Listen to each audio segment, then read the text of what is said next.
We know a lot of you are wondering how Raleigh and Grant are doing, and I'm happy to say they're doing great. Both Raleigh and Grant are doing well and walking miles each day. Raleigh, in fact, is on her way back to the proving grounds as we speak, as Grant stays up there a few extra days while the doctors balance out his medication. I want to thank you all again for all your thoughts and prayers during this season of life. Raleigh and Grant especially appreciate it, as well as the entire Growing Deer family. Growing Deer is brought to you by Bass Pro Shops and Cabela's. Also by Reconics, Trophy Rock, Eagle Seed, Nikon, Winchester, Lacrosse Footwear, Flatwood Natives, Morel Targets, Non-Typical Wildlife Solutions, Hooks Custom Calls, Montana Decoy, Summit Tree Stands, Drake Non-Typical Clothing, House Lubricator, RTP Outdoors, Yamaha, Fourth Arrow, Scent Crusher, iScope, Mossy Oak Properties of the Heartland, Hunter's Blend Coffee, Motorola Lighting Solutions, Scorpion Venom Archery, Code Blue, Decode, G5 Broadheads, Prime Bows, and Redneck Hunting Blinds.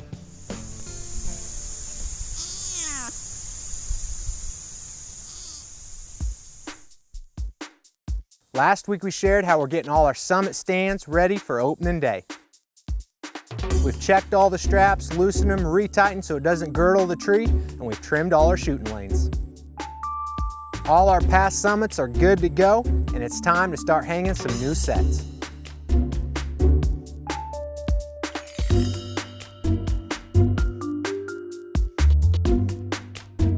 We recently received a couple new summit ledges, and we started putting them together.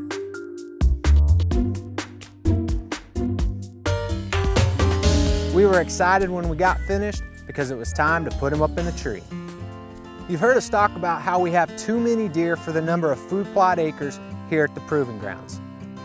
This past spring, we were trying to add food for the deer, and we created a new food plot that we call Pops. We named this field after Grant's father, Pops.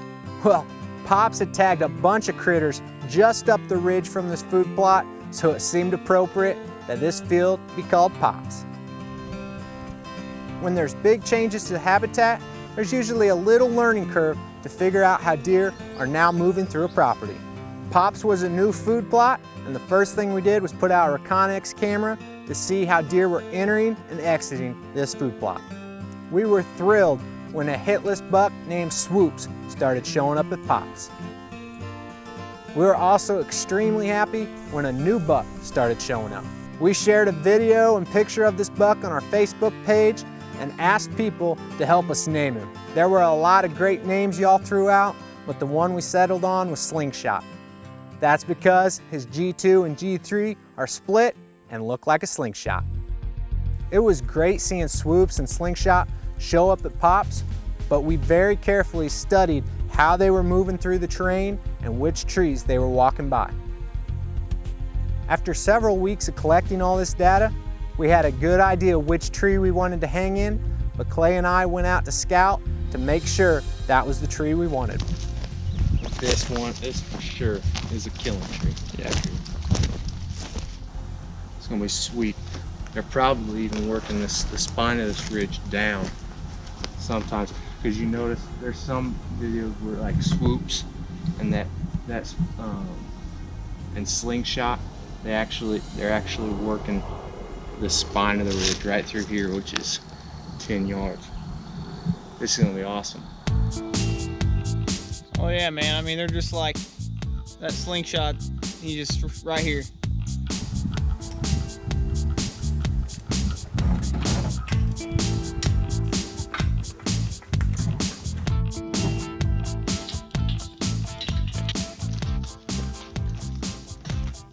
We're excited because deer season's just about a month and a half away from getting started here in Missouri, and today we're hanging a new summit set. We're really looking forward to see what the view's gonna be like from this tree. This is a new food plot location here at the proving grounds, and we call it Pops. We also wanted to locate and save the larger trees around Pops so that we would have trees to hunt from. By taking the time to walk the area and flag the edge of the food plot before it was created, we were able to locate the larger trees and put the border of the food plot several yards in front of them. This is great for keeping several trees in between where you're hunting and the edge of the food plot. We don't want to sit right on the edge of the food plot because we're out in the open and deer could spot us. Right in front of this tree is a couple cedars. Of course, they're lower. Deer out in front are going to be looking up and they're going to be looking through cedar branches. Even though we saved this tree, we didn't know if we were going to hang in it. So we set a Reconyx camera up just across the field to see how deer were using the area. Sure enough, after watching them a couple weeks, I couldn't wait to come out and hang in this tree. Anytime we can hang on the easterly side of a food plot, we really like to, because we rarely get east winds. So with winds coming from the west or south, we're able to slip in and hunt effectively.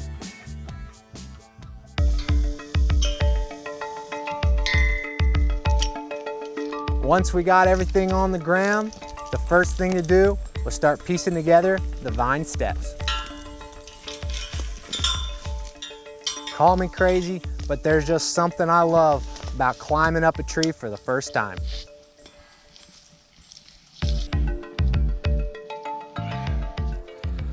Never want to be untied from the tree. Have a fork right here. You know, it'd be easy to just hold the tree, undo my lineman rope, put it around the fork, tie back in, but I'm unattached to the tree. If something should happen, I fall, not worth it. So went ahead, put safety line up, tied in here, then undid my lineman rope. I'm tied back into the tree. Never unhooked from the tree. All right, let's send up a stand.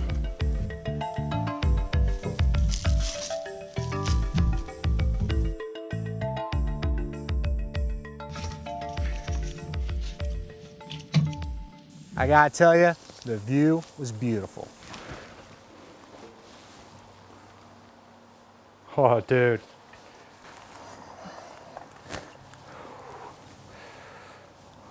Oh yeah, killer. Where's that cameraman gonna be? Huh? Where's the cameraman gonna be?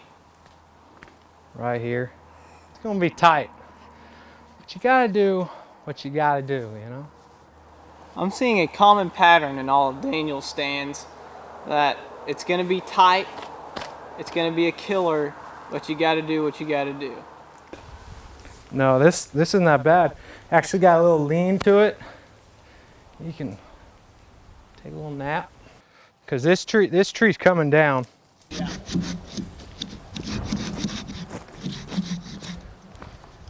It took a lot of planning and strategy to design the food plot, and I didn't want to ruin that by just trimming clear shooting lanes. I wanted to be very mindful of which limbs I was keeping and which limbs I was taking. I carefully used the extendable Hooyman saw to trim just a few lanes so the hunter and the cameraman could see deer from different angles. Just 1 or 2 limbs cut, and there was cover and great shooting lanes. Well, that's a wrap for this stand. It's hung and ready to go. I'm loving the view. Here in a few weeks, we'll be planting Eagle Seed's Fall Buffalo Blend here in Pops, and it's gonna look incredible. I can't wait till later this fall.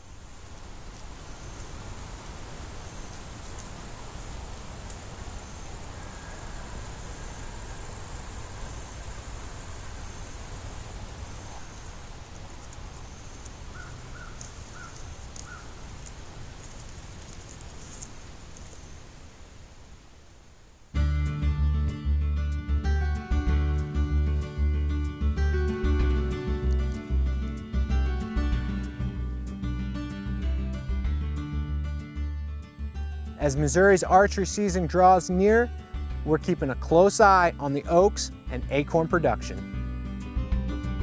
The Proving Grounds is a difficult property to hunt. We're here in the Ozark Mountains where steep topography often dictates our hunting locations as thermals move up and down the mountain and the winds swirl.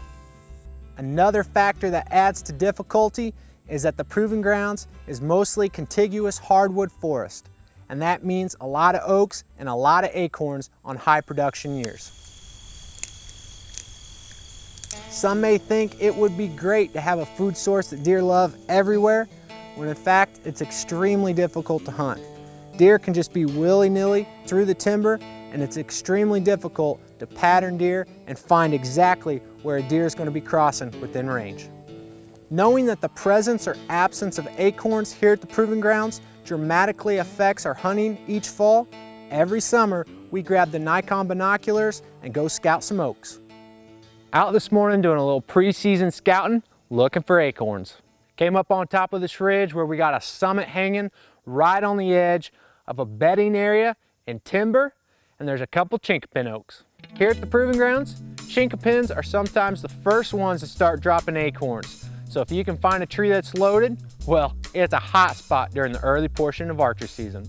There's several large chinkapins in this area, so we've come up to see if they've produced acorns this year. Brought the Nikons out, scanning the tops of the trees, not seeing a lot of acorns, and the ones that are there are very small. This stand location's probably not going to be at the top of our list as we kick off the early season, but you can bet we'll be here once bucks start cruising this bedding area looking for receptive does. We've now moved up onto a ridge where we know there's several white oaks. Just down the ridge from where we are right now are two large white oaks that have produced a lot of acorns in past years. This year, there aren't any acorns in those trees. We aren't but 100 yards up the ridge from the two large white oaks, and we've got a small white oak that's got acorns. We've been glassing this area and on the side of the hill, and there aren't very many red oak or white oaks that have acorns. This oak is gonna be a hot spot. When white oak acorns are on the ground, deer are abandoning other food sources, and they're gonna be head down looking for white oak acorns.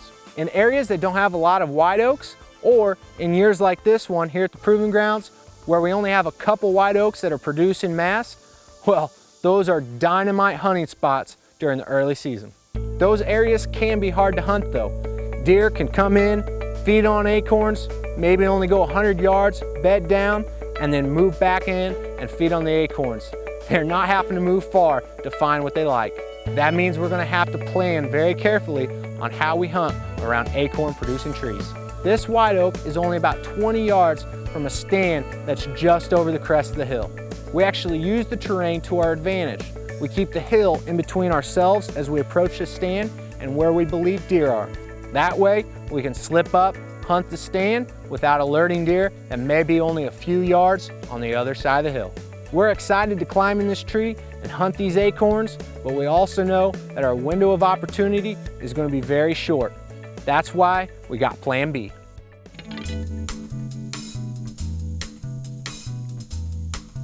And just look at all those acorns.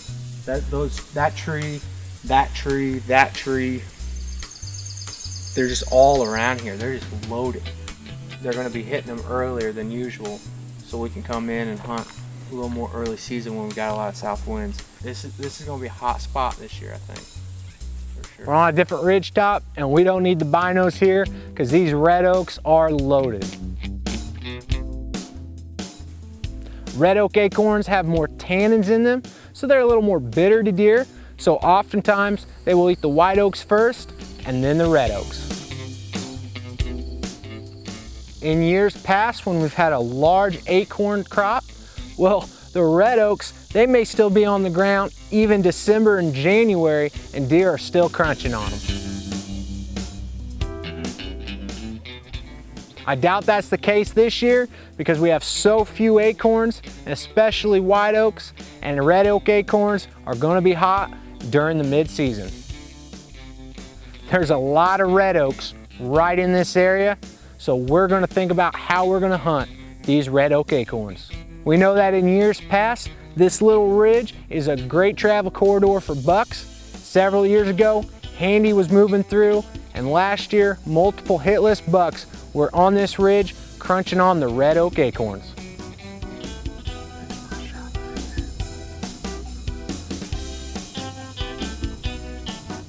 We've already got a summit stand in the area because we know it's a hot spot from years past, but with this concentration of red oak acorns where there's not very many around, well, I think we're gonna hang another set for a different wind. Over the next month, we're still gonna keep scouting, we're gonna be hanging stands, and we're gonna be ready when opening day comes and know exactly where to hunt with which wind. When you're just walking through the woods, it's easy to pass up a lot of acorns unless you're intentionally looking for them. The same is true in our lives. I hope you slow down this week and listen to what the Creator is saying to you. Thanks for watching Growing Deer. I'm always gonna go for the milk chocolate first, but if all the milk chocolate's gone, I'm gonna be eating the dark chocolate. That's a pretty good comparison right there. I've been thinking on that I one mean, for like, a that's while. that's like real world comparison. I've been all right, thinking on let's that do it. one. We're sitting over some milk chocolate nuts. Today we settled for the dark chocolate.